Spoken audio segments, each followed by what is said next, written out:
स्वातंत्र्य बंधुत्वानी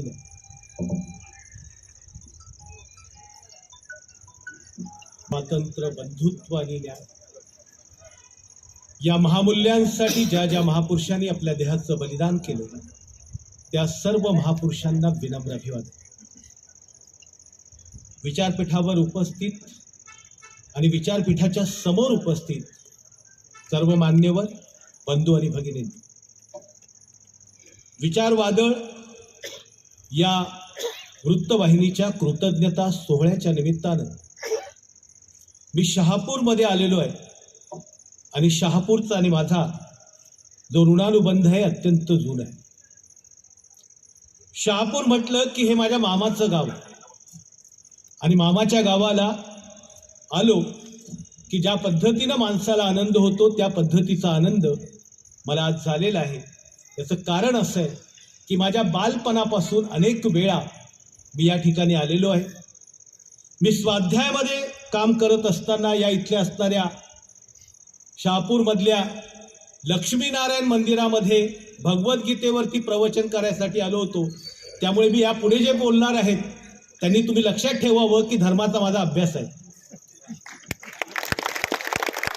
त्याच्या अगोदर त्याच्यानंतर शहापूर म्हटलं की मला माझे मित्र आणि जवळचे स्नेही की जे कधीही मला फोन करून कुठल्याही गोष्टीसाठी म्हणजे फोन करायचे आणि ज्यांचा अतिशय कमी वयामध्ये दुर्दैवी अंत झाला असे माझे मित्र स्नेही जवळचे असे बाल जगे यांची सुद्धा आठवण आल्याशिवाय राहत नाही। शहापूर म्हटलं की अनेक तीन धरणांनी वेढलेला तालुका जरी असला तरी जसं आम्ही इथे उल्हासनगरमध्ये राहतो तसा नुसता फेब्रुवारी महिना जरी उघडला की पहिली बातमी यायची की पाणी टंचाईसाठी आंदोलन शहापूरमध्ये सुरू झालेलं आहे। म्हणजे अशा प्रकारचा हा जिल्हा आहे। बाजूला माऊली किल्ला आहे, इकडे बाजूला मुरबाडला ज्यांनी धरातीर्थ पडले अशा पद्धतीचे भाई कोतवाल आणि हिराजी पाटलांचा असणारा दुसऱ्या प्रकारचा किल्ला आहे। वास्तविकता कृतज्ञता सोहळ्यामध्ये बोलत असताना माझ्या ऐवजी माझ्या अगोदर माझे मित्र आणि देशातलं अत्यंत अभिनंदनीय आणि प्रेरणादायी व्यक्तिमत्व म्हणजे राजू परुळेकर सर येणार होते। पण राजू परुळेकर सरांचा एक व्हिडिओ त्यांनी पाठवलेला, तो व्हिडिओ आपल्याकडे असेल तर तो समजा 1 मिनिटाचा व्हिडिओ जर आपण लावला तर मला असं वाटतं की नेमकं त्यांनी त्या संदर्भात न येण्याचं काय कारण आहे तर ते आपल्याला सांगतील। तर कृपया विनंती आहे की तेवढा एक व्हिडिओ लावावा आणि त्यानंतर मी माझ्या दुसऱ्या गोष्टीला बोलण्याला सुरू करतो।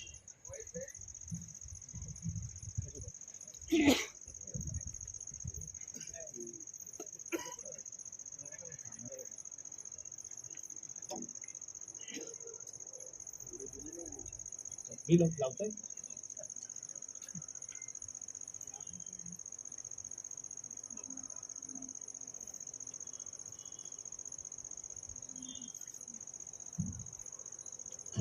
नमस्कार तिवरे साहेब आणि शहापूरचे सगळे माझे बांधव भगिनी, मी आज येणार होतो परंतु अपरिहार्य कारणामुळे आणि घरातल्या काही इश्यूजमुळे मी येऊ शकलो नाही। मी आपला क्षमा प्रार्थी आहे आणि मी एवढं वचन देतो की पुढच्या वेळेला सांगतील त्या दिवशी आणि सांगितल्या वेळेला मी तुमच्यासाठी येईन आणि भाषण करेन। हे भाषण माझं कर्ज राहिलेलं आहे शहापूरवरचं, ते मी नक्की फेडेन आणि माझ्या अत्यंत महत्त्वाच्या कामासाठीच केवळ मला थांबावं लागलं, अन्यथा मी नक्की आलो असतो। मी शब्द दिला होता तिवरे सरांना, किरण सोनावणेनं, आणि तो मी पाळीन। आज पाळू शकलो नाही त्याबद्दल क्षमस्व। आपण मला समजून घ्याल अशी माझी खात्री आहे। धन्यवाद। कृतज्ञता सोहळ्याच्या निमित्तानं तुमच्याशी संवाद साधताना मित्रांनो, मला एकूणच भारतीय संविधान, त्या संदर्भातल्या देशाची परिस्थिती आणि एकूण सगळाच जो पट आहे असा एखाद्या चलचित्रपटासारखा जाताना दिसतोय। 2014 साली जे जन्माला आले अशा लहान पोरांशी मी बोलणार नाहीये। 2047 म्हणजे 1947 साली जी लोक जन्माला आली आणि ज्यांना असं वाटतं की भारत नावाचं राष्ट्र जन्माला आलं त्यांच्याशी मला संवाद साधायला आवडेल। याचं कारण असं आहे की 1947 साली या देशाची स्थिती काय होती. लोकांना असं वाटतं की या देशात आता जसा दिसतो आहे तशाच प्रकारचा देश होता, पण असं नव्हतं बंधू आणि भगिनींनो. 650 वर्षाची इस्लामी गुलामगिरी आणि 250 वर्षाची जवळपास ब्रिटिश गुलामगिरीतून हा देश मोठ्या ताकदीनं एका अर्थानं एकत्रित होऊन माणुसकीच्या याच्यातनं नव्या पद्धतीनं लोकशाही राज्य म्हणून उभा राहिला होता. हा लोकशाही राज्य उभा राहत असताना सगळ्यात पहिल्यांदा प्रश्न आला होता की या देशाची राज्यघटना असावी तरी कशी आणि कुणी ती लिहावी. डॉक्टर बाबासाहेब आंबेडकर हे काही या भारतीय घटनेसाठी लिहिण्यासाठी पहिली चॉईस या देशातल्या नेत्यांची नव्हती. याचं कारण तुम्हाला असं सांगतो की त्यांना माहीतच नव्हतं की डॉक्टर बाबासाहेब आंबेडकर हे जगातल्या असणाऱ्या 13 घटनातज्ञांपैकी नंबर 2चे घटनातज्ञ आहेत आणि ते देशाची घटना लिहू शकतात. मग काय केलं पंडित नेहरूंनी, त्यांच्या ज्या बहीण होत्या नेहरू म्हणून लक्ष्मी नेहरू, त्यांना लक्ष्मी पंडित म्हणून त्यांना पाठवलं परदेशामध्ये आणि त्यांनी सांगितलं की आता आपल्याला इंग्रज लोक स्वातंत्र्य देणार आहेत आणि स्वातंत्र्य जर देणार असतील तर आपल्याला आपल्या देशाची घटना बनवली पाहिजे. मग घटना बनवायची असेल तर त्या काळामध्ये अनेक देश, अनेक राष्ट्र जे आहेत ते स्वतंत्र होत होते आणि स्वातंत्र्य होत असताना जगामध्ये अनेक असे 13-14 अशी लोक होती की जे घटना लिहिण्यामध्ये तज्ज्ञ होते आणि ते घटना लिहून द्यायचे. त्याच्यामध्ये अनेक लोक होते, त्यातले अनेक लोकांना जाऊन लक्ष्मी पंडित भेटल्या तर त्यांनी सांगितलं बाबा की आत्ता माझ्याकडे काही वेळ नाही आहे. काहींनी सांगितलं की 6 महिने थांबा, काहींनी सांगितलं की 2 वर्ष थांबा, काहींनी सांगितलं की 5 वर्ष. मला दुसऱ्या कुठल्याही देशाची घटना लिहिण्यासाठी वेळ नाही. पण गंमत अशी झाली की त्या काळामध्ये लक्ष्मी पंडितांच्या सोबत BN राव म्हणून जे होते ते सुद्धा इंग्लंड, अमेरिका, वेगवेगळ्या देशांमध्ये दौरा करत होते आणि ते करत असताना त्या काळामध्ये त्यांना एका आयवर जेनिंग नावाचे ग्रस्त जे होते त्या आयवर जेनिंगने सांगितलं की त्यांना पहिल्यांदा विनंती केली की तुम्ही आपल्या देशाची, आमच्या देशाची घटना लिहा. पण त्यांनी सांगितली की माझ्याकडे अगोदरच 2 देशांच्या राज्यघटना लिहिण्याचं काम आहे. तुम्ही 2 वर्ष थांबलात तर मी तुमच्या देशाची सुद्धा राज्यघटना लिहून देण्यासाठी तयार आहे. त्याने म्हणले की बाबा, त्यानंतर त्यांनी परत त्या BN रावना सांगितलं की तुम्ही आमच्याकडे येण्यापेक्षा तुमच्या देशामध्ये 3 अशी लोक आहेत की जे देशाची घटना लिहू शकतात. त्यांनी विचारलं अरे आमच्या देशामध्ये आणि अशी 3 लोक आहेत आणि आम्ही जगात कशासाठी फिरतो. तर त्यांनी सांगितलं की तुमच्या देशामध्ये MJ जयकर म्हणून जे आहेत ते एक पहिले आहेत, ते घटना लिहू शकतात. त्यानंतर तेज बहादूर सप्रू म्हणून जे आहेत ते तुमचे घटना लिहू शकतात आणि त्याच्यापेक्षाही चांगले जगामध्ये ज्यांचं नाव आहे डॉक्टर BR आंबेडकर, हे तुमच्या देशाची घटना लिहू शकतात. लक्ष्मी पंडित अतिशय आनंदाने परत देशामध्ये आले. मग त्यांचं ठरलं की ते पहिल्यांदा MJ जयकरांकडे गेले आणि MJ जयकरांनी त्यांनी विनंती केली की भारताला स्वातंत्र्य मिळतंय आणि या देशाची पहिली घटना लिहिण्याचं भाग्य किंवा तुम्हाला संधी मिळते तर तुम्ही या देशाची घटना लिहावी. MJ जयकरांना माहिती होतं की भारत हा काही साधा सुद्धा देश नाहीये. भारत हा अनेक जातींचा, अनेक धर्मांचा, अनेक पंथांचा, अनेक वर्गांचा, अनेक असणाऱ्या रूढी परंपरांचा देश आहे. या देशाची घटना या संपूर्ण देशाला एकत्र बांधण्याचं सूत्र जरी कुठे समजा माझ्याकडून चूक झाली तर या देशातले लोक मला आणि माझ्या समाजाला काही सोडणार नाही. तेज बहादूर सप्रूंकडे गेले. तेज बहादूर सप्रूंना सुद्धा विचारलं गेलं की तुम्हाला या देशाची राज्यघटना लिहिण्याची संधी मिळते तर तुम्ही येऊन या देशाची राज्यघटना लिहा म्हणून. तेज बहादूर सप्रू सुद्धा MJ जयकर सारखे हुशार होते. त्यांना माहिती होतं की जर समजा या देशातले असणारे विविध पंथ, मी तर अल्पसंख्याक गटातला आहे, उद्या जर समजा या राज्यघटनेच्या संदर्भात काय वेगळ्या प्रकारचं चित्र उभं राहिलं किंवा काही जर समजा त्रुटी राहिल्या, काही जर म्हणजे प्रकार घडला तर त्या निमित्तानं या देशातली लोक किंवा हा देश मला माफ करणार नाही. आणि मग सरते शेवटी डॉक्टर बाबासाहेब आंबेडकरांकडे हे काम आलं आणि डॉक्टर बाबासाहेब आंबेडकरांनी सांगितलं की बाबा मी या देशाची घटना लिहील म्हणे, लिहायला काही प्रॉब्लेम नाही. पण ही घटना लिहिल्याच्या नंतर डॉक्टर बाबासाहेब आंबेडकरांनी, अनेक लोक सांगतात की या देशातल्या असणाऱ्या अमक्या देशातली कॉपी आहे, ही घटना म्हणजे 1935चा कायदा कॉपी केलेला आहे. वास्तविकता ही सगळी मूर्खाची बडबड आहे. याच्या संदर्भातली कुठल्याही प्रकारचं पुरावे नाही आहे. तुम्हाला सांगतो की एकंदरीत ज्यावेळेस भारतीय राज्यघटनाची मसुदा कमिटी तयार झाली, त्या मसुदा कमिटीच्या समोर कमीत कमी 7,635 प्रस्ताव आले होते. 7,735 प्रस्ताव त्या घटना समितीकडे आले होते.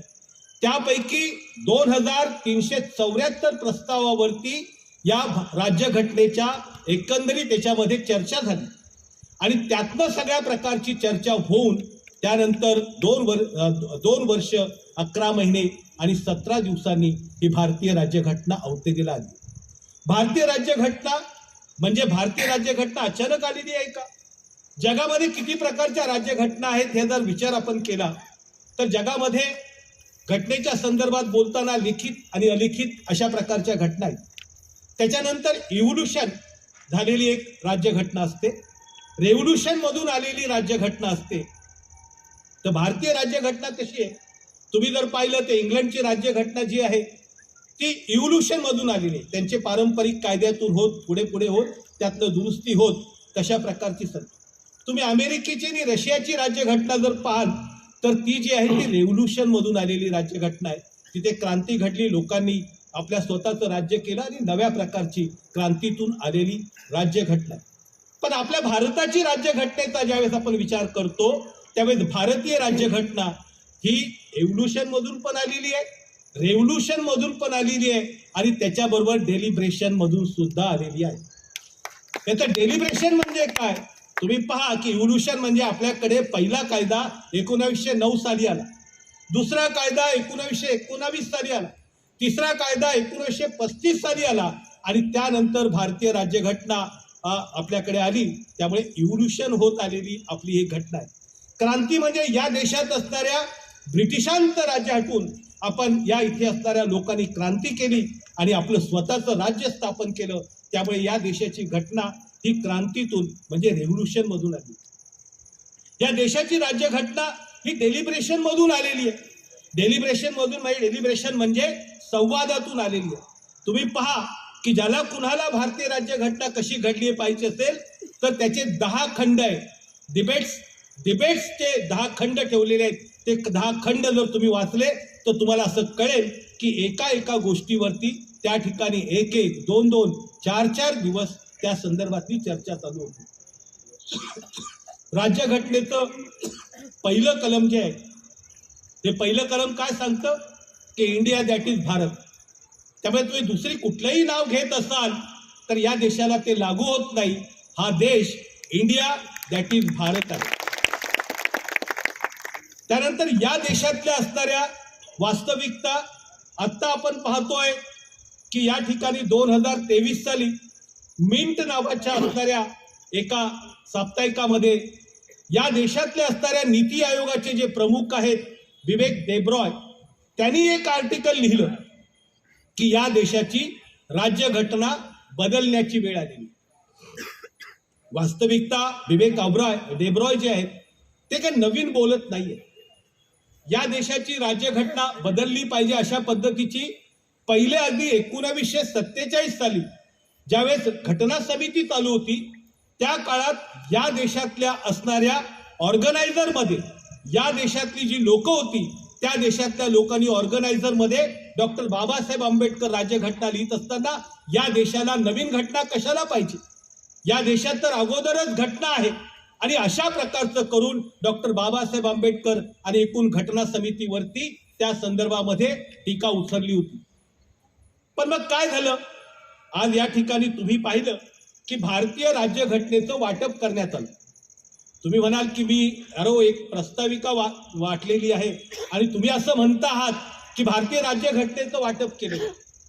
ही खरोखरच जी प्रस्ताविका आहे तीच भारतीय राज्यघटना आहे. तुम्ही म्हणा असं कसं काय? मी तर पत्रकार आहे, त्यामुळे पत्रकाराचं मत तुम्ही ग्राह्य माना नको माना, पण तुम्ही एका घटना तज्ज्ञाचं मत तर मान्य शकता. या देशातले अतिशय उच्च कोटीचे घटना तज्ज्ञ उपेंद्र बक्षी म्हणून आहेत. उपेंद्र बक्षींनी सांगितलेलं आहे की या देशातलं जे उद्देशिका आहे, या देशाच्या घटनेची जी प्रास्ताविक आहे ती भारतीय राज्यघटना आहे आणि बाकीची उरलेली राज्यघटना जी आहे ती फुटनोट आहे, ती तळटीप आहे. त्यामुळे एकंदरीतच आज आपण भारतीय राज्यघटनेच्या प्रास्ताविकाच्या निमित्तानं भारतीय राज्यघटना स्वतःच्या घरी घेऊन जातो.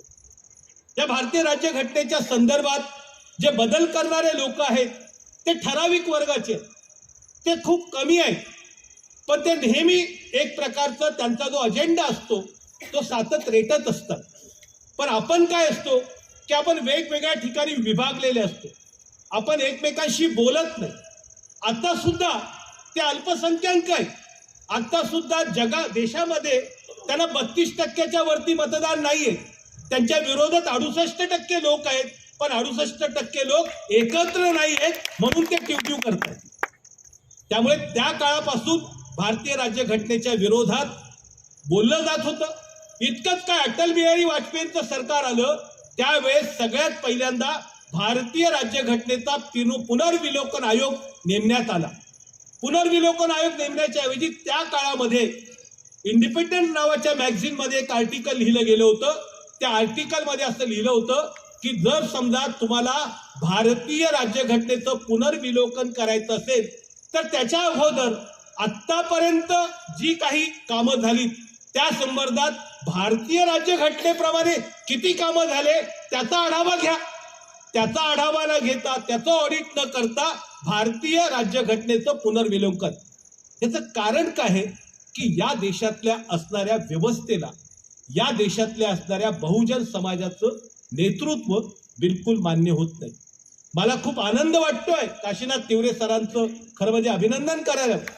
आतापर्यंत भारतीय संविधानाच्या संदर्भात आम्ही कुठेतरी आंबेडकर नगरमध्ये बोलत होतो, कुठेतरी शिवाजीनगरमध्ये छोटाफार प्रमाणात बोलत होतो, पण आज आम्ही भगवान लॉन्समध्ये बोलतो आहोत. ही या प्रकारची क्रांती आहे.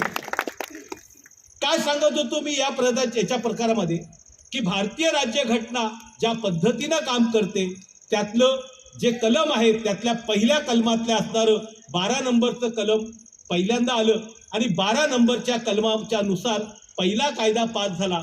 पहिला कायदा काय पास झाला की यापुढे या देशामध्ये यापूर्वीचे जे सगळे कायदे आहेत ते रद्द ठरवण्यात येतील. यापूर्वीचे जे कायदे होते त्यामुळे एकाच वेळी डॉक्टर बाबासाहेब आंबेडकरांनी एकाच फटकाऱ्यानं या देशातल्या विषमतावादी कायद्यांना, धर्मांधवादी कायद्यांना तिलांजली दिलेली. हा त्यातला एकदम सगळ्यात पहिल्यांदा प्रास्ताविकाच्या संदर्भात बोलत होतो मी. त्या काळामध्ये त्याची सुरुवात आहे आम्ही भारताचे लोक. आम्ही भारताचे लोक अशा प्रकारची सुरुवात करण्यापूर्वी तो प्रस्ताव ज्यावेळेस घटना समितीच्या मध्ये आला त्यावेळेस प्रत्येक लोकांनी वेगवेगळ्या पद्धतीचे ठराव दिले. कुणी सांगितलं की या प्रस्तावनेची सुरुवात देवाच्या नावाने करा. काही लोक काय म्हणाले की अल्लाह के नाम से करो. काही लोक काय म्हणाले वेगळ्या वेगळ्या पद्धतीने. त्यावेळेस डॉक्टर बाबासाहेब आंबेडकरांनी सांगितलं की या देशाची सुरुवात राज्यघटनेची जी आहे आम्ही भारताचे लोक म्हणून आपण करूया. त्यात वाद झाला. हा ठराव जो आहे तो मताला टाकण्यात आला. मताला टाकण्यात आला. तुम्ही सगळेच्या सगळे भारतीय लोक त्याचे असणारे हे तुम्हाला व्यवस्थित ऐका की त्या काळात मताला टाकण्यात आलेल्या ठरावामध्ये आम्ही भारताचे लोक या असणाऱ्या सुरुवातीला 68 मतं पडली आणि देवाच्या नावाने किंवा धर्माच्या नावाने किंवा गांधीजीच्या नावाने अशा प्रकारचे जे प्रस्ताव आले होते त्याला जो ठराव पडला त्याला फक्त 43 मतं पडली. त्यामुळे भारतीय लोक त्या काळात सुद्धा हुशार होती, त्या काळात सुद्धा मोठ्या प्रमाणात.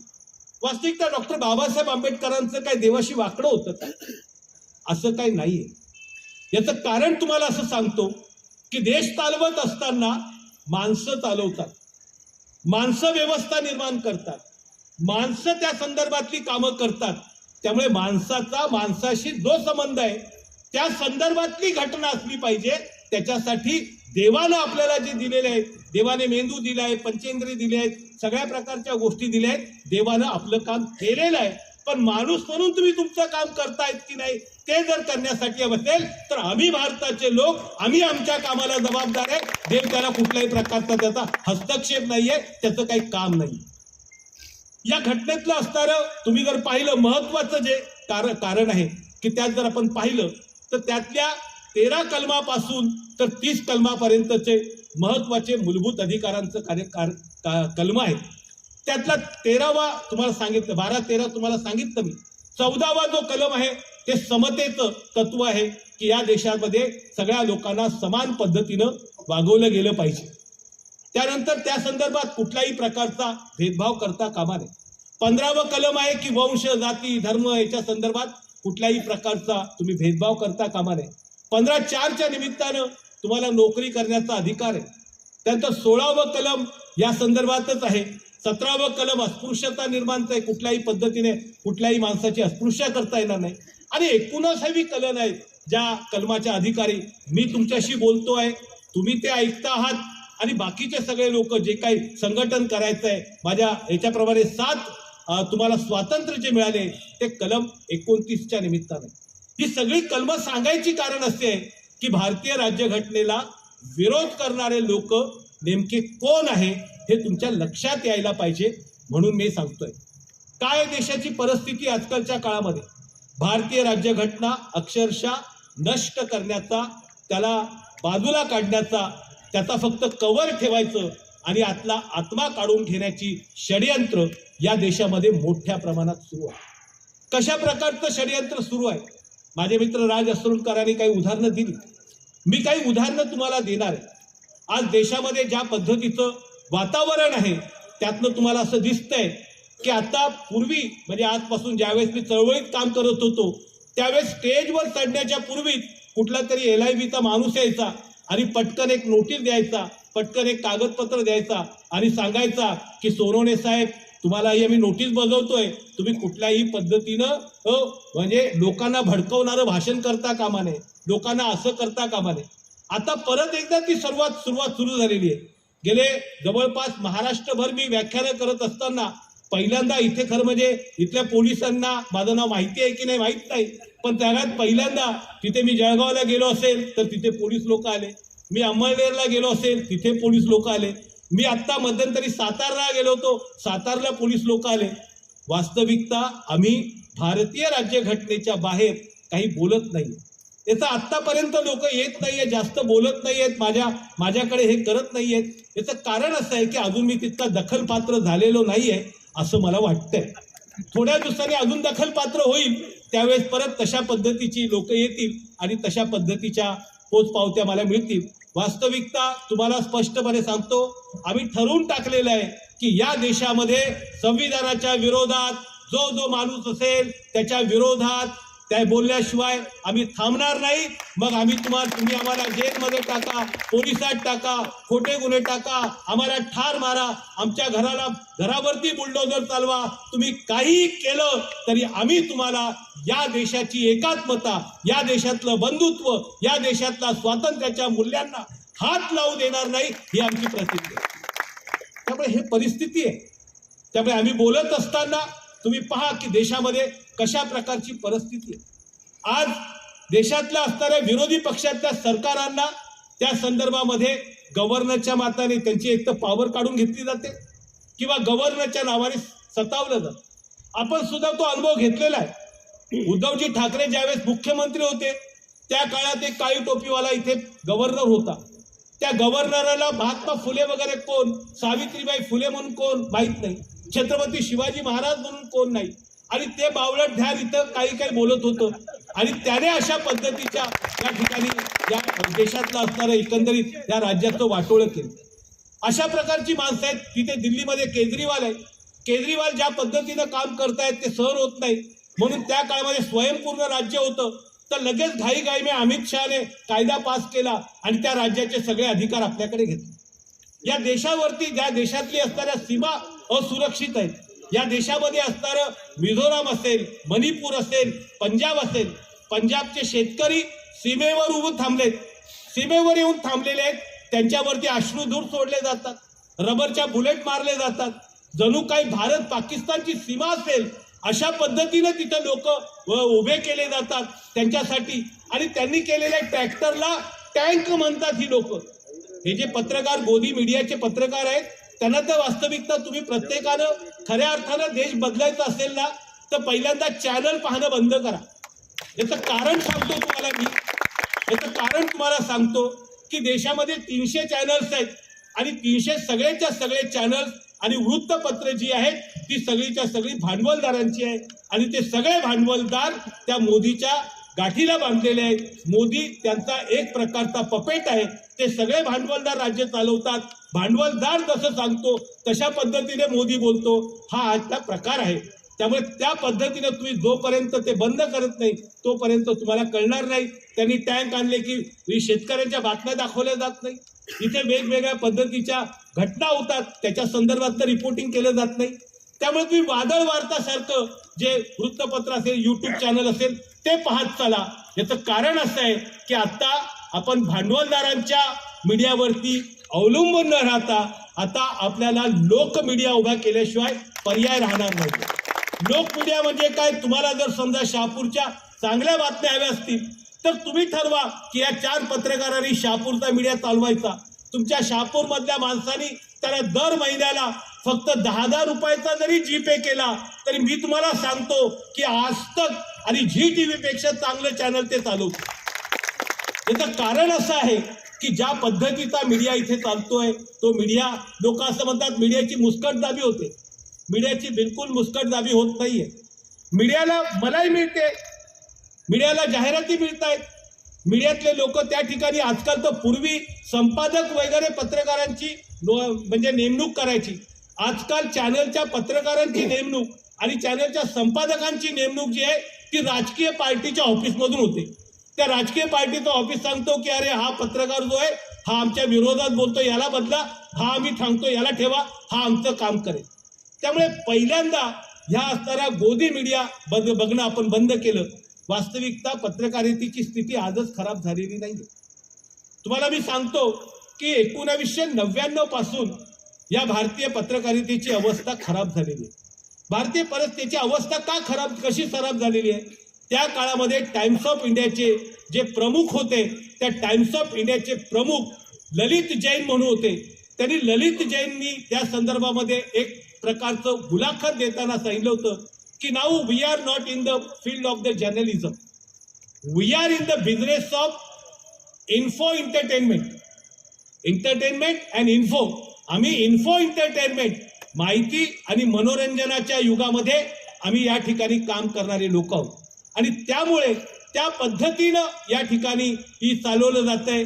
तुम्ही पहा की टाइम्स ऑफ इंडियाचं जे 30-35 पानं असतात, एका पानाची तुम्ही छपाई करायला जा बघा किती आहे. त्या 50 पानांची छपाई करायची जर असेल आणि आपल्याला तर त्याचा खर्च 350-400 रुपये होतो.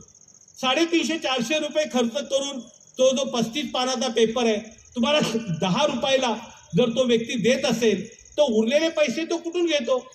उरलेले पैसे तो सरकारकडून घेतो, तो जाहिरातदारांकडून घेतो. त्यामुळे त्याच्यासाठी जाहिराती महत्वाच्या आहे. तुमचे प्रश्न, तुमच्या बातम्या, तुमची असणारी दुःख ही महत्वाची नाही आहेत. त्यामुळे ज्या काळामध्ये ज्या ज्या लोकांनी चांगली पत्रकारिता केली त्या सगळ्या पत्रकारांचा इतिहास काढून बघा. त्यांना लोकांनी मदत केली आहे. जोपर्यंत लोकांसाठी लोकांनी चालवलेला मीडिया होत नाही तोपर्यंत या देशामध्ये परत नवीन पत्रकारिता तयार होणार नाही. डॉक्टर बाबासाहेब आंबेडकरांनी 2 आण्याची वर्गणी काढून मूकनायक नावाचं पत्रक काढलं. बाबासाहेबांनी 5 वृत्तपत्र काढले. या ठिकाणी विजय मराठा नावाचं वृत्तपत्र त्या काळात दिनकरराव जवळकर आणि अनेक लोकांनी काढलं होतं. खूप मोठी परंपरा आहे पत्रकारितेची. इतकंच काय, तुम्ही देशातल्या स्वातंत्र्य सैनिकाचं नाव घ्या मोठा आणि त्याचं वृत्तपत्र मी सांगू शकतो. पंडित जवाहरलाल नेहरूंचं नाव तुम्ही घ्याल तर नॅशनल हेरॉल्ड नावाचं वृत्तपत्र त्यांचं होतं. तुम्ही ही सुभाषचंद्र बाबूंचं नाव घ्याल तर त्यामधलं बेंगॉल टाइम्स म्हणून त्यांचं वृत्तपत्र होतं. तुम्ही कुठल्याही नेत्याचं, तुम्ही भगतसिंगांचं नाव घ्याल तर भगतसिंग सुद्धा पत्रकार होते. पत्रकार नुसते नव्हते तर ते कराचीला काँग्रेसचं अधिवेशन कव्हर करण्यासाठी ही गेले होते. त्यातनं तिथून ते मुंबईत महाराष्ट्राला आले.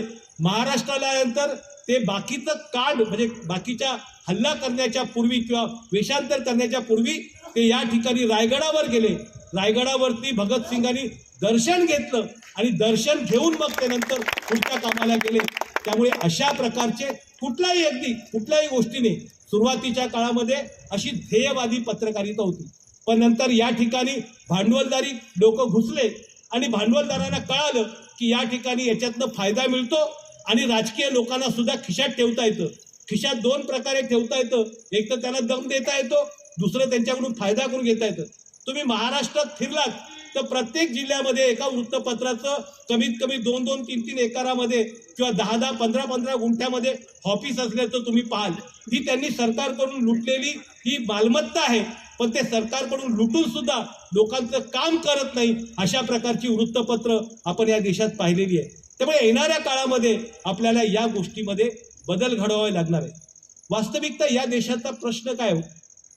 आज ही परिस्थिती आपल्यावरती का आली? अचानक भारतीय जनता पक्ष किंवा त्यांची मंडळी सत्तेत आलेली आहे. ती आपोआप आली का? आपोआप आलेली नाहीये. त्याच्या मागचं नॅरेशन आपल्याला कळलं पाहिजे. गेली 100 वर्षे ते प्रयत्न करतायत. शिक्षकाच्या माध्यमातून प्रयत्न करतात, कामगार संघटनेच्या माध्यमातून प्रयत्न करतात, शेतकरी संघटनेच्या माध्यमातून काम करतात, बँका काढून काम करतात. वेगवेगळ्या ठिकाणाहून काम करून त्यांनी त्यांचं परसेप्शन जे आहे ते या ठिकाणी पेरलेलं आणि पेरून लोकांची जी आहेत ती माती भडकवलेली आहे. माती कशी भडकवलेली आहे तुम्ही पाहू शकता की आज या देशामध्ये जेव्हा आपण बघतो की या देशातल्या सगळ्या याच्यामध्ये हॅपीनेस इंडेक्स पहा, त्याच्यामध्ये नंबर खालचा. या देशातल्या अर्थव्यवस्था आता बोललं जात आहे की आपल्या देशाची जी अर्थव्यवस्था आहे ती 3 ट्रिलियन झालेली आहे. 3 ट्रिलियन झालेली आहे म्हणजे कसं काय? मला एका सांगितलं की आपली अर्थव्यवस्था ही 3 ट्रिलियन झाली आहे. तर म्हणाले मला सांग त्याची फायदा काय झाला? तुम्हाला एक उदाहरण देतो मी. एका घरामध्ये समजा एक 10, 15, 20 लोक राहत आहेत. 15-20 लोकांचं महिन्याचं उत्पन्न समजा 1 लाख रुपये आहे आणि दुसऱ्या ठिकाणी राहणाऱ्या 4 लोकांचं उत्पन्न 1 लाख रुपये आहे. दोघांचं उत्पन्न सारखं आहे म्हणून ते काय एक झाले का? म्हणजे एका ठिकाणी 100 लोक राहत आहेत, 100 लोकांचं उत्पन्न 1 लाख आहे आणि 4 लोकांचं उत्पन्न 1 लाख आहे. आपल्या देशातल्या शेतकऱ्यांच्या आत्महत्या करण्याचं कारण तुम्ही पहा की या देशातल्या असणाऱ्या शेतकऱ्यांचं खरं उत्पन्न किती आहे? आकडेवारी निघालेली आहे, पब्लिश केली आहे, सरकारने पब्लिश केलेली आहे की 10,200 रुपयापेक्षा इथल्या असणाऱ्या शेतकऱ्याचं उत्पन्न नाही आहे. एकरी इतकं उत्पन्न त्याला मिळतं.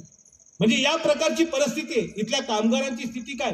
तुम्ही इथे बसलेला सुशिक्षित आहात, तुम्ही जाऊन जरा MIDC मध्ये बघा. एक शिफ्ट अख्खीच्या अख्खी या 2014 ते 24च्या काळामध्ये गायब करून टाकली गेली. पहा की प्रत्येक कामगाराला आता 12-12 तास काम करावं लागतं. पूर्वी ते 8-8 तासाची काम होतं. 8 ते 24 3 तासाच्या एका शिफ्टची संपूर्ण लोक जी आहेत ती सगळीच्या सगळी बेरोजगार करून टाकली आणि लोकांना एकच धंदा दिलाय. या मागच्या रामनवमीला तुमच्याकडे माहिती असेल की प्रत्येक मंडळाला 40-40 हजाराचं पाकिट देण्यात आलं होतं की जोरात राम जन्मभूमी साजरी करा. आणि तिकडे बघा जोरदार नुसता उत्साह, धर्म उत्साह, देवाची पूजा ही ज्याची असती त्यांनी केली पाहिजे.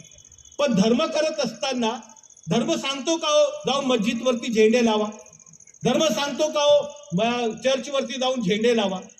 एकाने मला सांगितलं जर समजा तुम्हाला राम जन्मभूमीचा उद्धार करत असताना चर्चवर झेंडे लावायचे असतील, मस्जिदीवर झेंडे लावत असतील तर जे पहिले बाबरी मस्जिद होती कशाला पाडली? तिथे झेंडे लावायचे होते ना.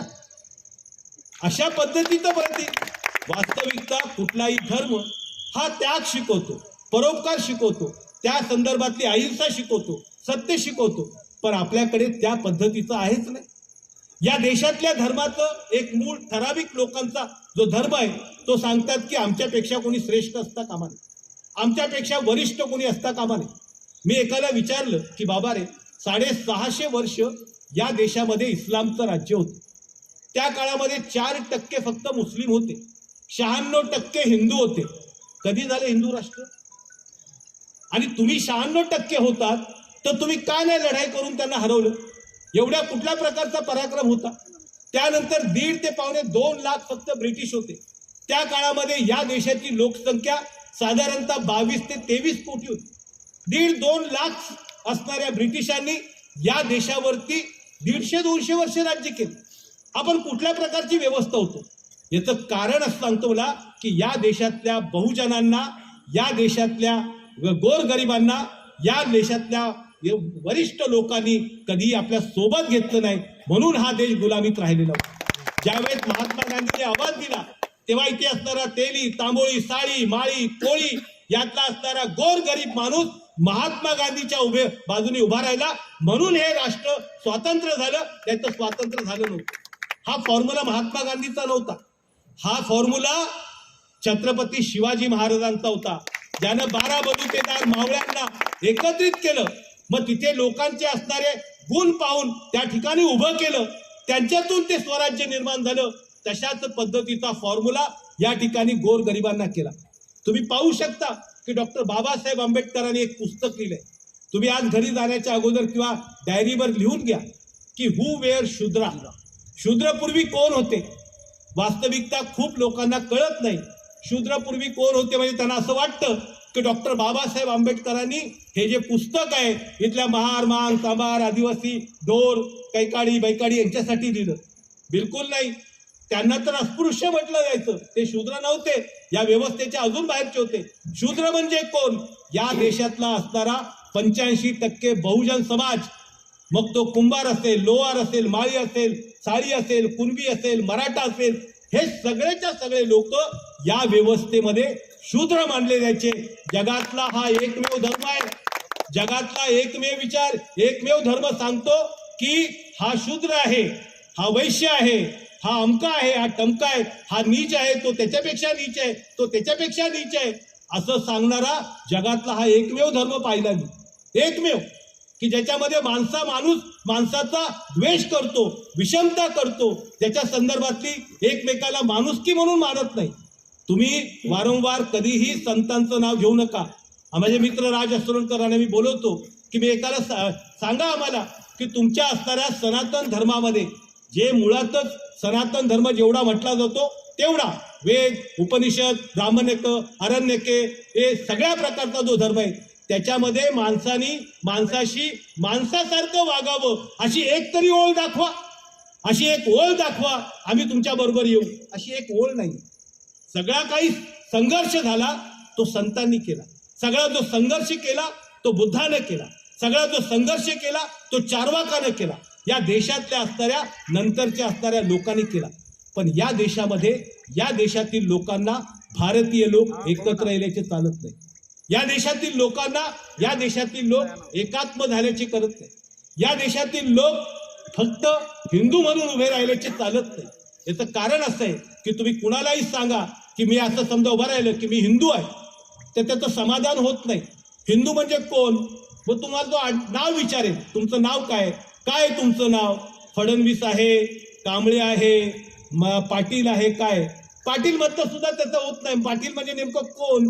मराठा पाटील आहे का कुठला आहे, कुडमुड्या पाटील आहे, काय काय कळायला मार्ग नाही. त्यामुळे जोपर्यंत तुम्ही तुमची जात सांगत नाही तोपर्यंत काही ओळख तुमची होत नाही. त्यामुळे अशा प्रकारची विकृती या देशामध्ये आल्या. आणि मग ज्या ज्या माणसाने या देशामध्ये एकत्रितपणा करायचा प्रयत्न केला, माणसाला माणूस जोडण्याचा प्रयत्न केला, सर्व एक आहे सांगायचा प्रयत्न केला, त्याचा इथे खून झालेला. इतिहास काढून बघा तुम्ही, इतिहास काढून बघा. त्या प्रत्येक असणाऱ्या, पहिलं उदाहरण घ्या लिंगायत समाजाचं. लिंगायत समाजाच्या असणाऱ्या बसवेश्वरांनी सांगितलं की सगळी माणसं एक आहे, सगळ्यांना अधिकार आहे.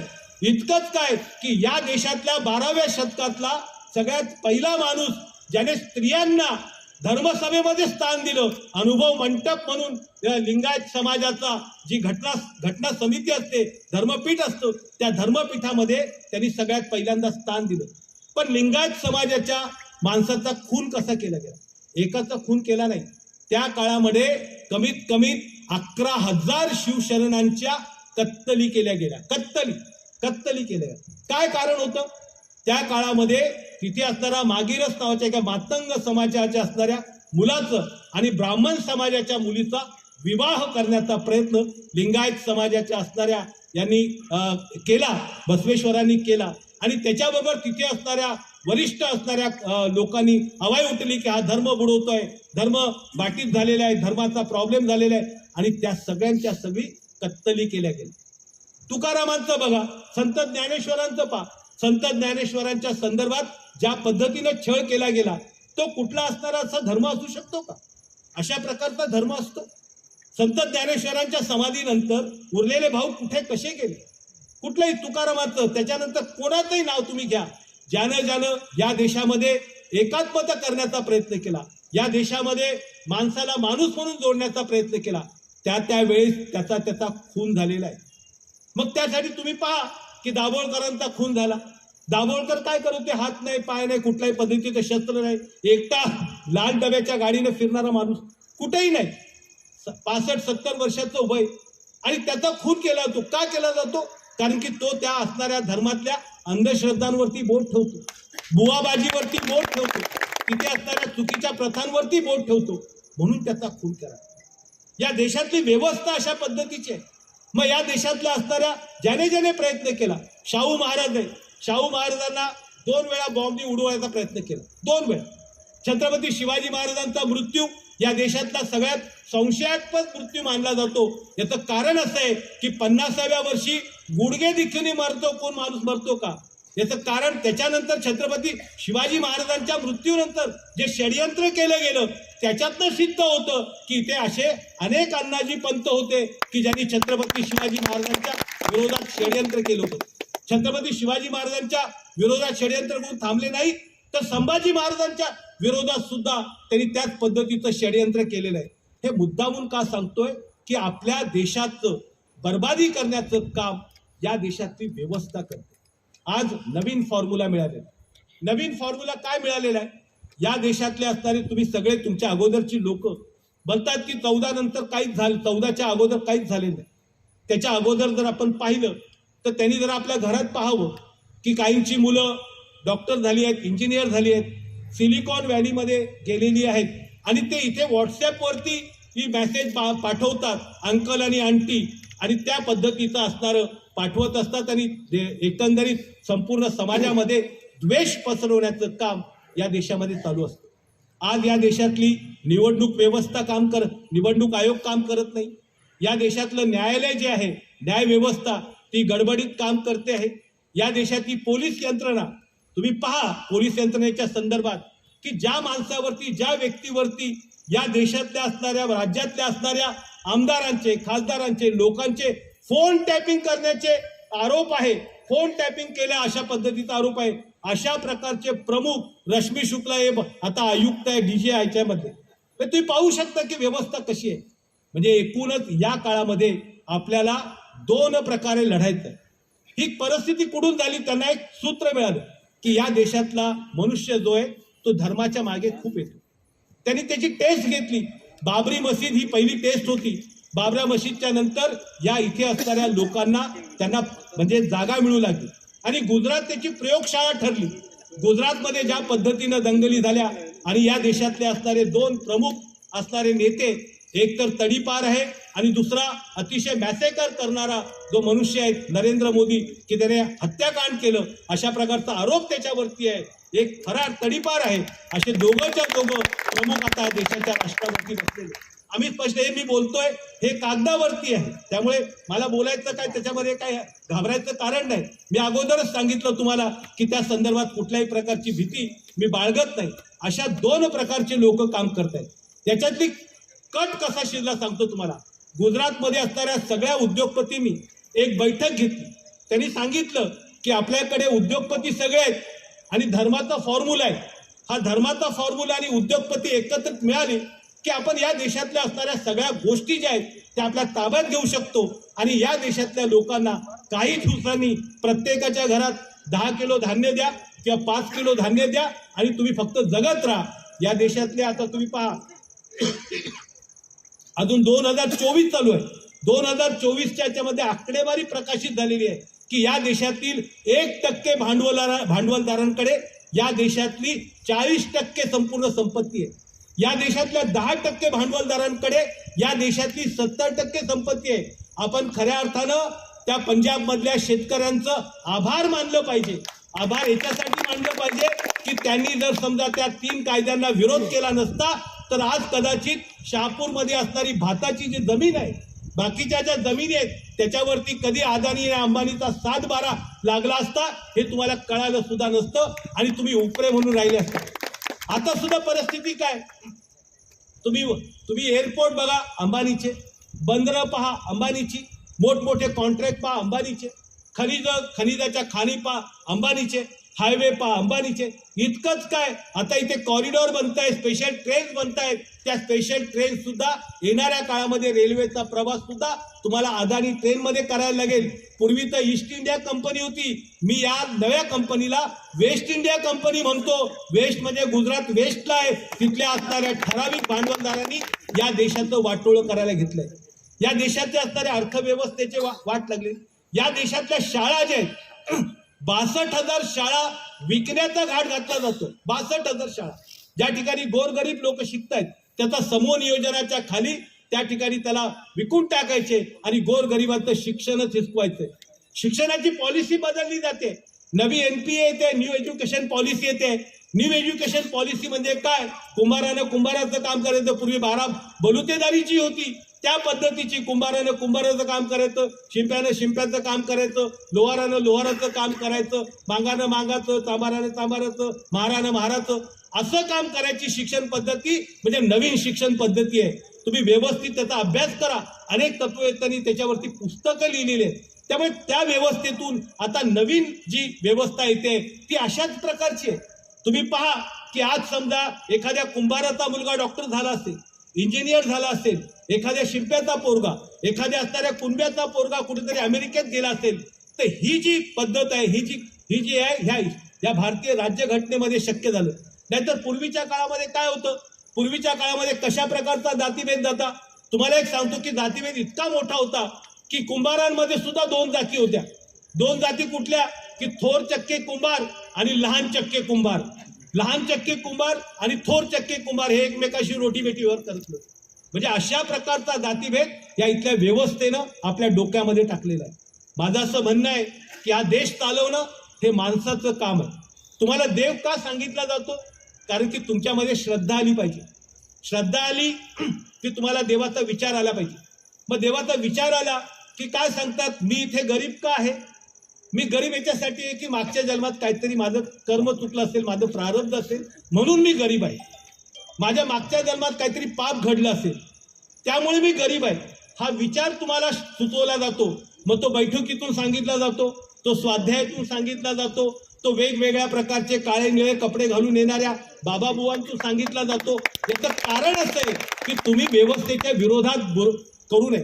तुम्ही इथे असणाऱ्या मारवाड्याला विचारू नये, लोढाला विचारू नये की बाबा रे तुझ्याकडे एवढे पैसे कसे का आले, मी पण तर 24 तास काम करतो, तू पण तर 24 तास काम करतो. मग लोढाकडे हे 25,000 कोटीची प्रॉपर्टी आणि माझ्याकडे माझं घर घ्यायला प्रॉपर्टी नाहीये, हे कसं काय झालं.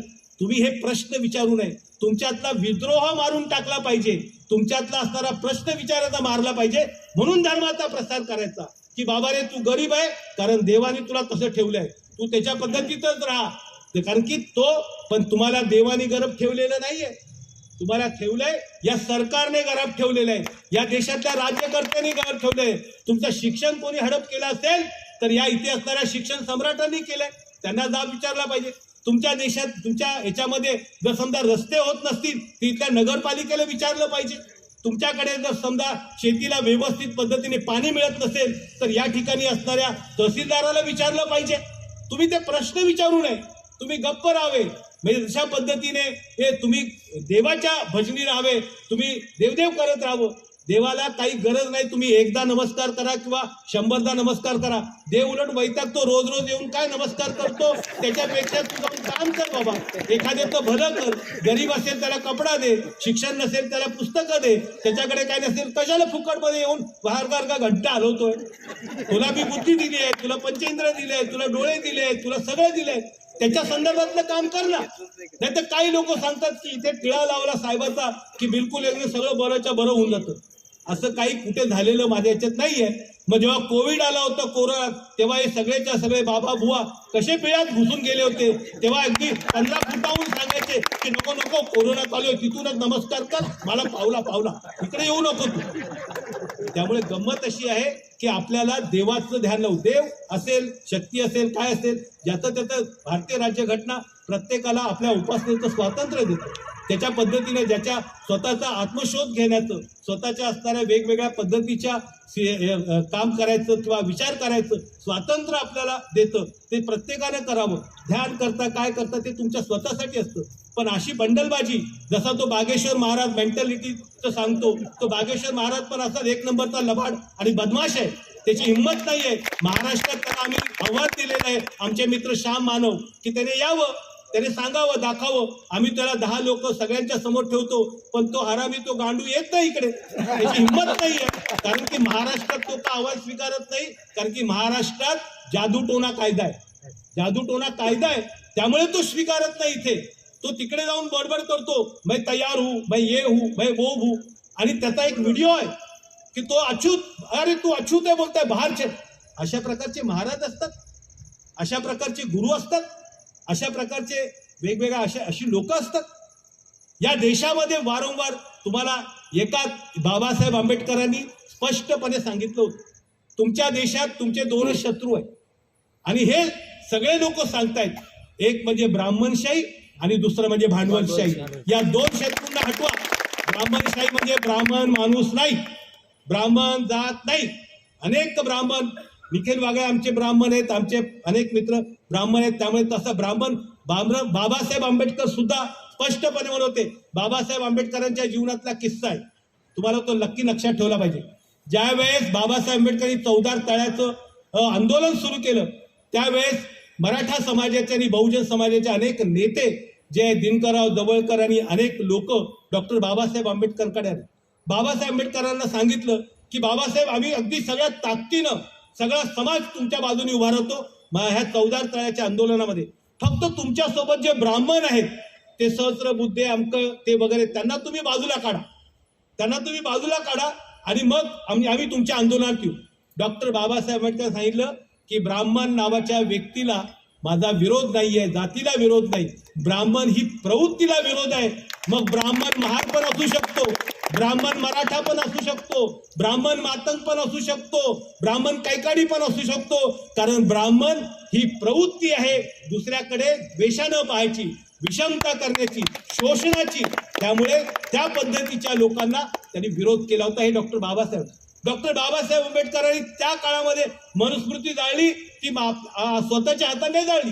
सहस्त्रबुद्धे नावाच्या ब्राह्मणांनी मंत्र उच्चार करत एक पेक पान त्या संदर्भात त्यांनी ते जाळलेली आहे.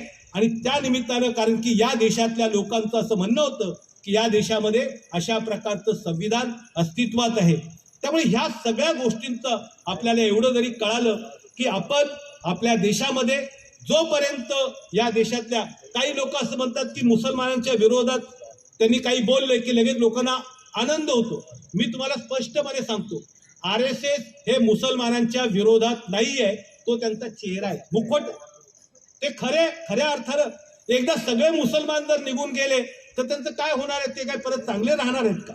मुसलमानांच्या विरोधात ते मुळीच नाहीये, ख्रिश्चनांच्या विरोधात नाहीये. त्यांचा टार्गेट हिंदू आहे.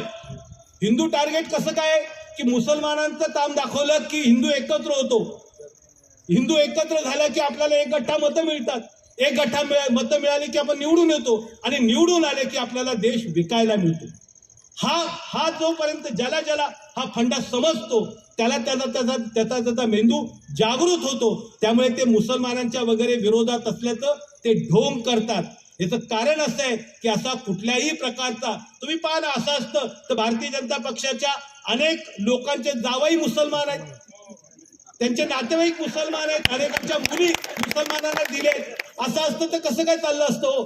असं काही असत नाही. ते मुद्दामून करतात आणि त्याच्यातनं असं आपल्या सर्वसामान्य गोरगरीब असणाऱ्या ज्यांचं वाचन नाही आहे, मी तुम्हाला सगळ्यांना स्पष्टपणे सांगतो, सगळ्यांना स्पष्टपणे सांगतो की तुम्हाला खरोखर हिंदू धर्म वाचायचा असेल तर प्रत्येकानं वेद, उपनिषद, ब्राह्मण, आरण्यके हे सगळेच्या सगळे आपल्या घरात आणा. साधारणतः एक 20,000 रुपये खर्च होतील, पण ते आपल्या घरात आणून ठेवा आणि प्रत्येक जण वाचा. ते वाचल्यानंतर तुम्हाला कळेल की कशा प्रकारचा धर्म त्या काळामध्ये होता आणि त्या धर्माच्या वरती आपल्या संतांनी, समाज सुधारकांनी वेगवेगळ्या पद्धतीनं बलिदानं दिली. मेले, अक्षरशः कत्तली झाल्यात इथल्या लोकांच्या. त्या संदर्भामध्ये तुम्हाला कदाचित माहीत नसेल की संत रोहिदास आता कशा प्रकारे कत्तल झाली. संत रोहिदासांना बोलवलं गेले जेवणाच्या निमित्तानं, शास्त्रार्थ केले गेलं, ते शास्त्रार्थ जिंकले, त्यांना बोलवून आणलं. त्यांच्या जेवणाच्या नंतर मंदिरामध्ये त्यांना आणि त्यांच्या बायकोला तलवारीने कापून टाकलं आणि सांगितलं की ते सदैव गेले.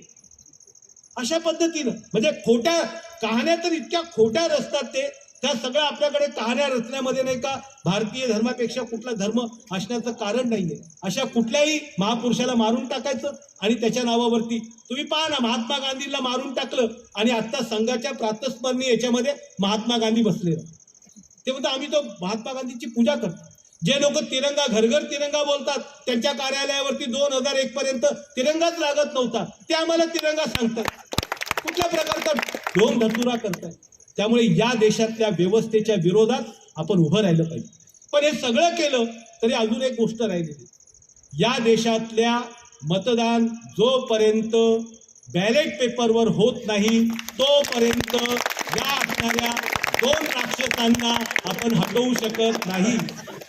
2 राक्षसांना, मोदी आणि शाह, या 2 राक्षसांना हटवायचं असेल तर त्यांच्यासाठी प्रत्येक माणसाने एक ट्विट केलं पाहिजे की आत्ताचं जे निवड होईल ती ईव्हीएम नाही चाहिए. ईव्हीएम त्या बॅलेट पेपरवर घ्या. तुम्ही बॅलेट पेपरवरती जर समजा निवडणूक घेतली की येणाऱ्या काळामध्ये त्या संदर्भात आत्ताच त्यांची हवा टाईट झालेली. मी पत्रकार असल्यामुळे दिल्ली पासून सगळ्या राज्यांमध्ये माझे कॉन्टॅक्ट आहेत, तर त्यांना स्पष्टपणे माहिती आहे की भारतीय जनता पक्ष आणि मित्र पक्ष मिळून कुठल्याही पद्धतीने 200 पण जागा येत नाहीयेत. त्यांनी कुठल्याच निवडणुका घेतल्या नाहीयेत. पण ते ईव्हीएमनी जर निवडणूक झाली तर एकाच 3 नावाचं मॅनेज केली जाते. एकाने स्पष्टपणे, म्हणजे आता सगळ्यात स्पष्टपणे सांगतो तुम्हाला की ईव्हीएम ही कशी इल्लीगल आहे याचा भारतीय कायदा सांगतो ना. भारताचा जो संगणकाचा कायदा आहे आणि पीपल रिप्रेझेंटेशन ऍक्ट जे आहे, हे 2 कायदे जे आहेत ते कायद्याच्या नुसार सांगितलं जातं की ईव्हीएम वरती घेतली जाणारी निवडणूक ही बेकायदेशीर आहे, ती बिलकुलच लोकशाहीला पुरत नाहीये. तिसरी गोष्ट तुम्हाला सांगतो की तुम्ही पहा की ईव्हीएम मशीन एक असते, त्यानंतर डिस्प्ले युनिट असतं, नंतर कंट्रोल युनिट असतं. तुम्ही इथे दाबल्यानंतर ते डिस्प्लेमध्ये दिसतं की तुम्ही कुणाला मत दिलेलं आहे, मशालीला दिलं की कशाला कुठल्या याला दिलं ते दिसतं. पण त्यानंतर ती चिठ्ठी निघते, ती चिठ्ठी कुठल्या पद्धतीची निघते. तिकडे माझे कंट्रोल युनिटमध्ये काय निर्माण होतं, एकाने सुजा नावाच्या व्यक्तीनं अमेरिकेतनं भारतीय ईव्हीएम कशा पद्धतीची बकवास आणि कुठला साधारण असणारा कॉम्प्युटरवाला माणूस सुद्धा तो हॅक करू शकतो हे सुद्धा त्यांनी सांगितलं. पण त्याच्यापेक्षा अजून मोठा पुरावा तुम्हाला देतो. तुम्ही पहा कॅल्क्युलेटरमध्ये 4 अधिक 4 गुणिले 4 केले तर 4 चौक 16, गुणाकार बरोबर आला पाहिजे, 16 झाले पाहिजे. तुम्ही 2 अधिक 2 केले तर 2 अधिक 2 4 आले पाहिजे. पण ईव्हीएम मशीनच्या हिशोबाने तुमचे जर समजा 5,000 मतं झाली असतील तर ज्यावेळेस ती मशीन चालू केली जाते त्यावेळेस त्याच्यामध्ये 7,000 मतं दिसतात. म्हणजे इथे आपण 5,000 मतं टाकली तर ही 2,000 मतं आली कुठून? 5,000 लोकांनी जर मतं टाकली असेल तर 7,000 मतं कशी काय आली? त्यामुळे आपल्याला या देशाचं संविधान वाचवायचं असेल तर पहिल्यांदा आपण लक्षात ठेवलं पाहिजे, जगातल्या कुठल्याही धर्मावर चालणारा देश हा टिकलेला नाहीये. या देशातल्या असणाऱ्या हरामखोरांना या देशाचा हिंदू पाकिस्तान करायचा आहे आणि ते आपल्याला होऊ द्यायचं नाही. तुम्ही पहा, लंडनमध्ये गेलात तर तुम्ही लंडनमध्ये नुसतं फिरलात तर एका ठिकाणी इथे असताना एक माणूस नेपाळचा, एक पाकिस्तानचा, एक दक्षिण कोरियाचा, सगळ्या पद्धतीचा दिसतो. आपल्या लोकांची खूप मोठी एक प्रकारची गैरसमज आहे की आपल्याकडे लोकशाही आहे. लोकशाही काय आहे? कारण आपल्याकडे मतदान होतं, मी मतदान करून येतो. मतदान तर सगळीकडेच होतं. तुम्हाला माहिती आहे का, दक्षिण कोरियामध्ये सुद्धा, नॉर्थ कोरियामध्ये सुद्धा मतदान होतं. नॉर्थ कोरियामध्ये मतदान कसं होतं? मतदान होताना ते सरकार आपल्या प्रकारचे उमेदवार सांगते आणि त्याच लोकांना तुम्ही त्या पद्धतीनं तुम्ही त्यांना दिलं पाहिजे मत, तरच त्याला संदर्भात जर समजा तुम्ही दुसऱ्या उमेदवाराला जर दिलं, सरकारने सांगितलेल्या माणसाला गेले नाही, तुमची नोकरी जाऊ शकते, तुमच्या घरावर बुलडोजर येऊ शकते, तुम्हाला जेल होऊ शकते. दुसरं एक उदाहरण रशियामध्ये घ्या. रशियामध्ये सुद्धा अशाच पद्धतीचं आहे. रशियामध्ये सुद्धा मतदान होत असतं. रशियामध्ये मतदान होतं, पण जो कोणी पुतीनच्या विरोधात उभा राहील, पुतीनच्या विरोधात उभा राहिला, एक तर तो गायब होतो, त्याचा ऍक्सिडेंट होतो, त्याचा खून होतो. येणाऱ्या काळामध्ये अशाच प्रकारचं आहे. आणि ह्या सगळ्या लोकांचं हिटलरच्या संदर्भातलं एक उदाहरण सांगतो आणि नंतर मी समारोपाकडे येणार. आता आपल्या देशामध्ये तशाच प्रगतीचं हिटलर चालू आहे.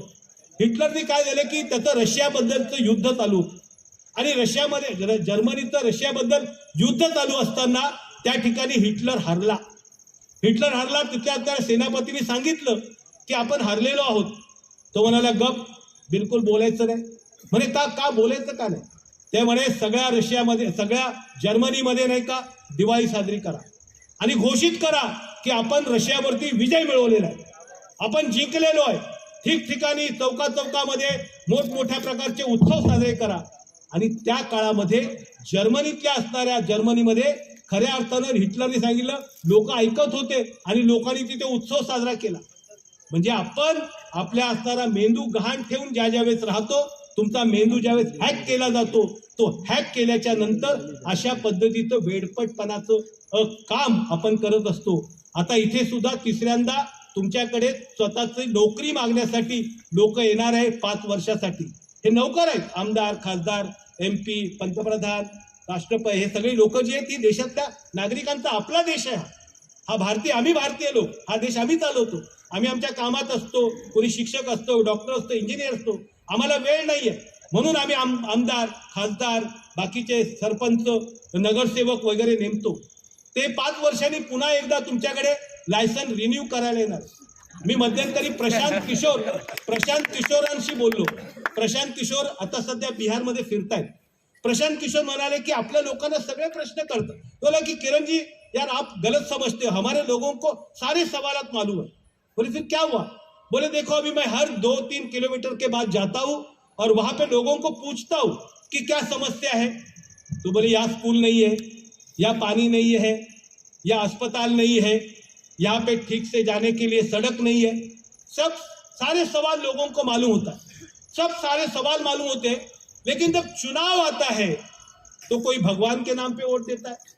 चुनाव आता है तो बोलता है नहीं, ये जो नगर सेवक है मेरे बेटी के जन्मदिन पे आया था, ये मेरे बेटी के शादी में आया था आमदार, ये मेरे भाई के मैयत में आया था खासदार.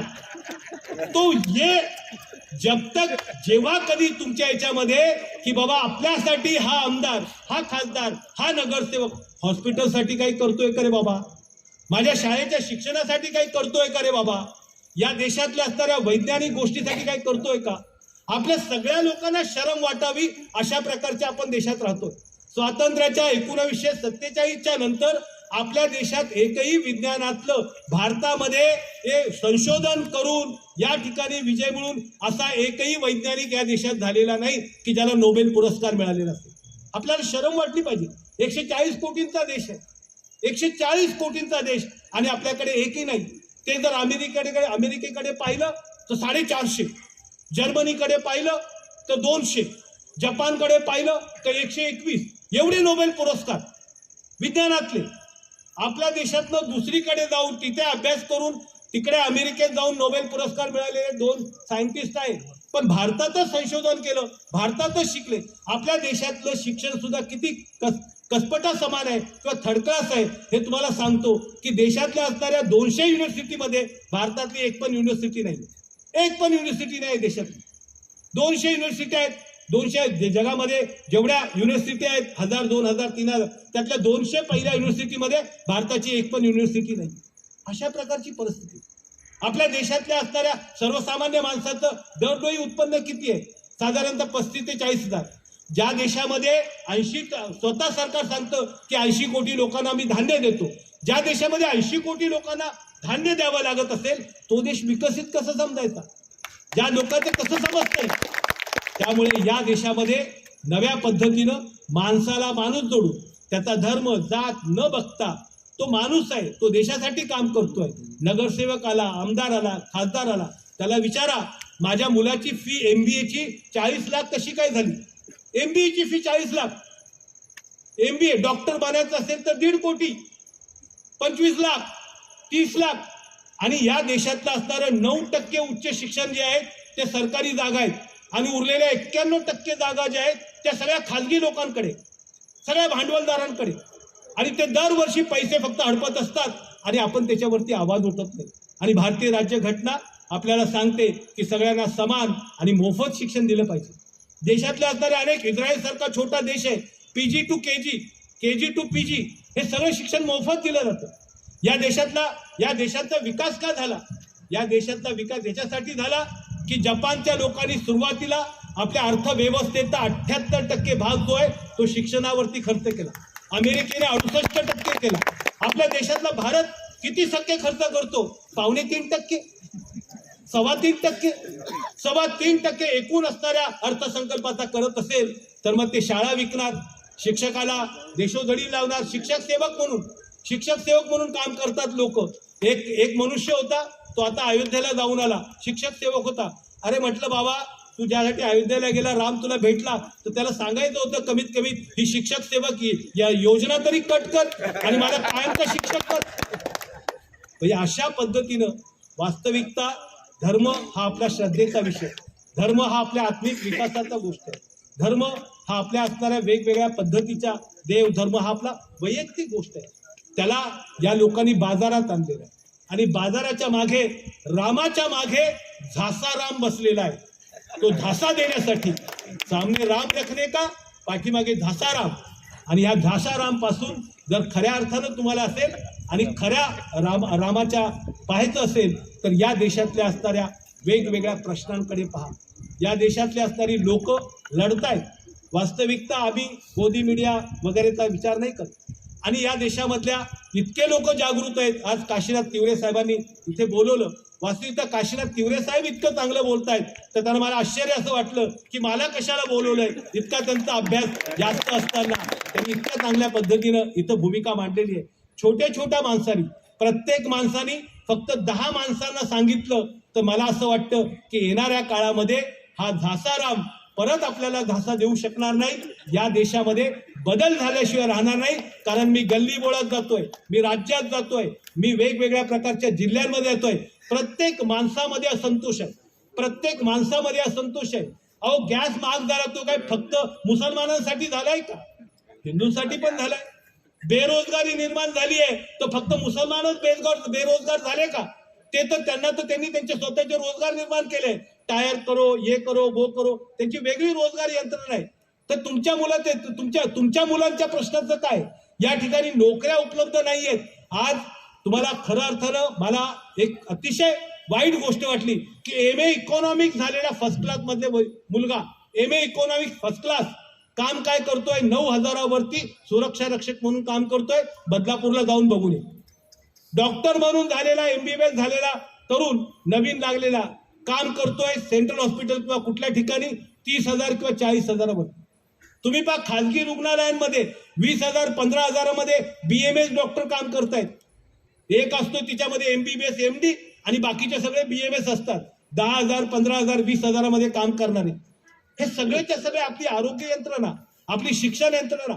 या देशातलं शिक्षण जोपर्यंत माणसाला प्रश्न विचारायला शिकवत नाही, या देशातलं शिक्षण जोपर्यंत या देशाचा विस्तार, एकंदरीत पृथ्वीचा विचार कसा झाला हे शिकवलं जात नाही, तोपर्यंत या देशामध्ये सायंटिस्ट निर्माण होणार आहे. सगळ्यात शेवटचं तुम्हाला सांगतो, जगातला ज्याला 4 नोबेल पुरस्कार मिळाले ते स्टीफन हॉकिंगचं उदाहरण देतो. स्टीफन हॉकिंग असं म्हणतात की जगामध्ये ज्या पद्धतीचा देव पूजला जातो, मानला जातो, पूजला जातो, विचार केला जातो, प्रचारित केला जातो, तशा प्रकारचा देव या जगात पूर्वी कधी नव्हता, आता कधी नाहीये आणि येणाऱ्या लाखो वर्षामध्ये कधी असणार नाही. हा स्पष्टपणे जर समजा माझं ऐकायचं नसेल तर तुम्ही विज्ञानाचं सुद्धा ऐकू शकता. आणि एवढं बोलून तुम्ही मला या ठिकाणी माझ्या मामाच्या गावाला यायची संधी दिली. तुमच्याशी संवाद करण्यात असलेल्या अनेक आठवणी उजळा मिळाल्या त्या निमित्तानं तुमचे खूप खूप आभार मानतो आणि इथे थांबतो. धन्यवाद.